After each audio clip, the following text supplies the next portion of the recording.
Hello everyone and welcome to Ancient Chronicles. In this video I will talk about the early kings of Egypt. If they were indeed kings, have left no historical records.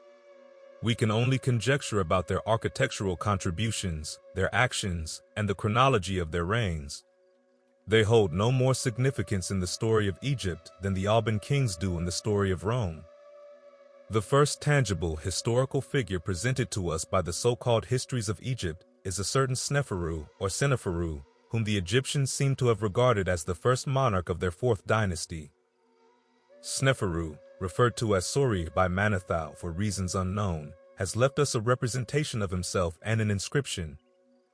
On the rocks of Wadi Magara in the Sinaitic Peninsula, an incised tablet can still be seen today. It depicts the monarch in the act of smiting an enemy, whom he holds by the hair of his head with a mace. The action appears to be emblematic, as the words Tassatu, or Smiter of the Nations, are inscribed at the side. It is a fair interpretation of the tablet that its intention was to signify that the pharaoh in question had subdued the tribes inhabiting the Sinaitic regions during his time. The motive for the attack was not mere lust for conquest, but rather the desire for gain. The Wadi Magara contained mines of copper and turquoise, which the Egyptians desired to exploit. To do so, it was necessary to secure the country with a series of military posts, allowing the miners to work without disturbance. Some ruins of the fortifications can still be seen today, and the now exhausted mines, which pierce the sides of the rocks, bear traces of hieroglyphical inscriptions in many places. The remains of temples indicate that the expatriated colonists were not left without the consolations of religion, while a deep well signifies the care taken to meet their temporal needs. Thousands of stone arrowheads provide evidence of a strong garrison and acquaint us with the weapon they found most effective against their enemies.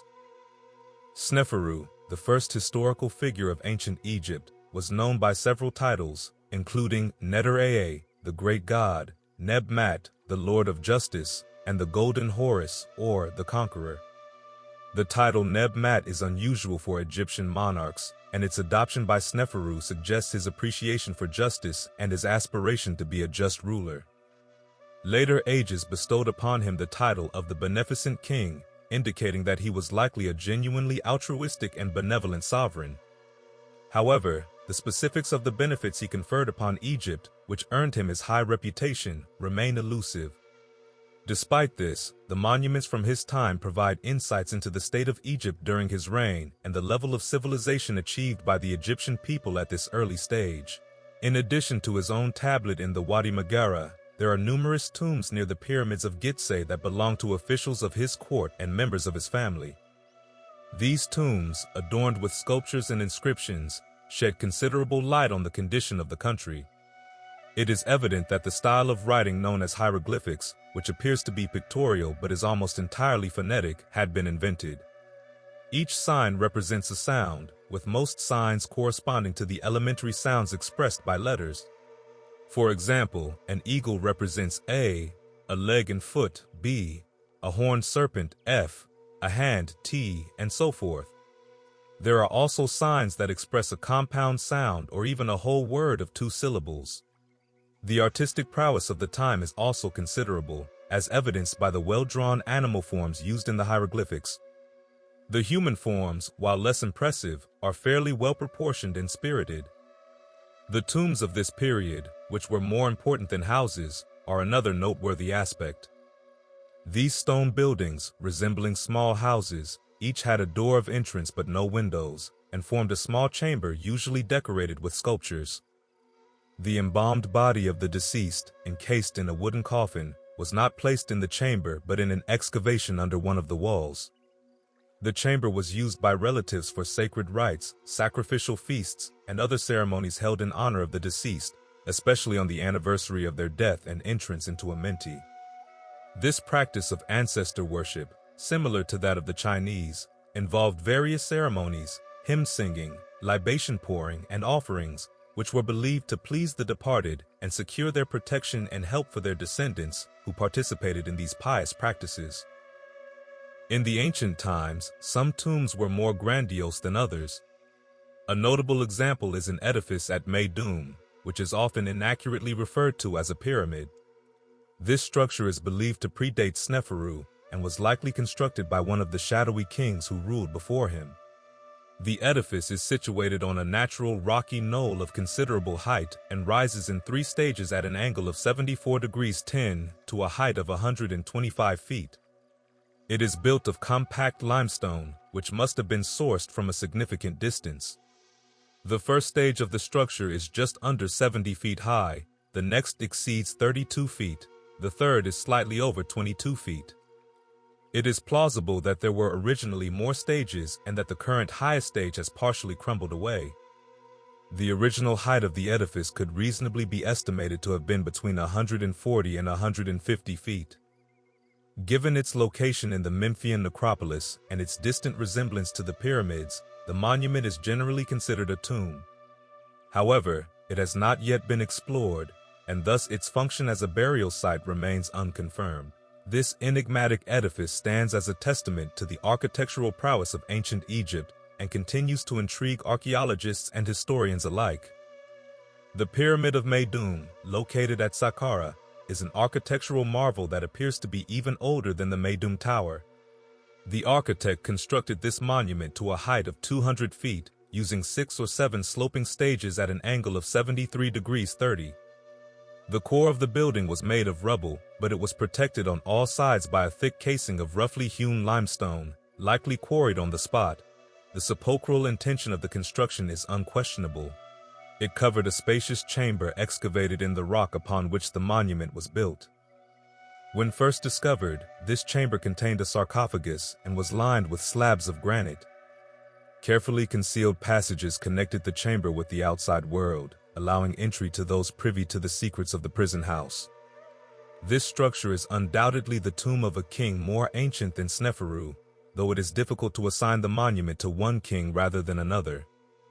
Transitioning from the architecture of the period to its social condition, it is evident that societal hierarchies already existed and were as pronounced as in later times. The kings were already considered deities and were treated with superstitious regard. State officials, often connected with the royal family, formed a highly privileged class. The land was partly owned by the king, who employed his own laborers and herdsmen on it. However, it was primarily in the hands of great landed proprietors, nobles who lived in country houses on their estates, maintained large households, and provided employment to scores of peasants, herdsmen, artisans, huntsmen, and fishermen. The lower orders were of very little account. They were at the beck and call of the landed aristocracy in the country districts and the state officials in the towns. Above all, the monarch had the right to conscript them into his service whenever he pleased, employing them in the great works by which he sought to immortalize his name. The ancient Egyptian civilization, renowned for its monumental pyramids and intricate hieroglyphs, was also characterized by a remarkable simplicity in its societal norms and practices. This simplicity was particularly evident in the attire of the upper classes, which was unpretentious and minimalistic, offering little variety and almost no ornamentation. The grandees, or the noblemen of the society, typically wore an elaborate wig, a practice necessitated by the societal norm of shaving the head for cleanliness. Apart from this, their attire was simple and scanty. The everyday garment was a short tunic, likely made of white linen, that extended from the waist to slightly above the knee. This was the sole piece of clothing, leaving the arms, chest, legs, and even feet bare, as footwear like sandals, stockings, or shoes were unknown. The only form of decoration was a chain or ribbon around the neck, from which hung an ornament resembling a locket, possibly serving as an amulet. A long staff or wand was carried in the right hand, serving either as a tool for disciplining inferiors or as a walking stick. On special occasions, the grandee would don a single, somewhat scanty robe that reached from the neck to the ankles, replacing the chain and locket with a broad collar and adorning the wrists with bracelets. Interestingly, the grandees did not use any form of transportation, such as carriages or palanquins, nor did they ride horses, mules, or donkeys. Women in ancient Egypt, despite the general tendency in most civilized societies to claim more elaboration in dress and variety of ornamentation than men, were content with a costume and personal decoration almost as simple as that of their husbands. The Egyptian matron of the time wore her hair long, gathered into 3 masses, one behind the head and the other two in front of either shoulder. Her only garment was a short gown or petticoat, reaching from just below the breasts to halfway down the calf of the leg, supported by two broad straps over the shoulders. Like her husband, she left her arms, bosom, and feet exposed, and her only ornaments were bracelets. The ancient Egyptian civilization had a unique perspective on gender roles, particularly concerning women. Unlike many ancient societies, there was no seclusion of women in Egypt. In fact, the figure of the wife is a constant presence on early monuments, often accompanying that of her husband, indicating her role as his associate in all his occupations. This association, however, did not imply equality. The woman's subordination was symbolically represented in the art of the time. She was often depicted on a smaller scale and positioned behind her lord and master. Yet, in statuary, she appears seated with him on the same seat or chair, suggesting a certain level of respect and recognition. Contrary to many historical narratives, there is no evidence of women being treated as drudges or playthings in ancient Egypt. Instead, they were regarded as man's true helpmate. They shared in their husband's thoughts, ruled his family, and were primarily responsible for the care of his children during their early years. Interestingly, polygamy was unknown in Egypt during the primitive period. Even kings had but one wife. For instance, Sneferu's wife was a certain Mertypes, who bore him a son, Nefermat, and after his death became the wife of his successor. Women were entombed with as much care and almost with as much pomp as men. Their right to ascend the throne was even asserted by one of the kings who preceded Sneferu. From time to time, women actually exercised royal authority in Egypt. Thanks for sticking with me until the end.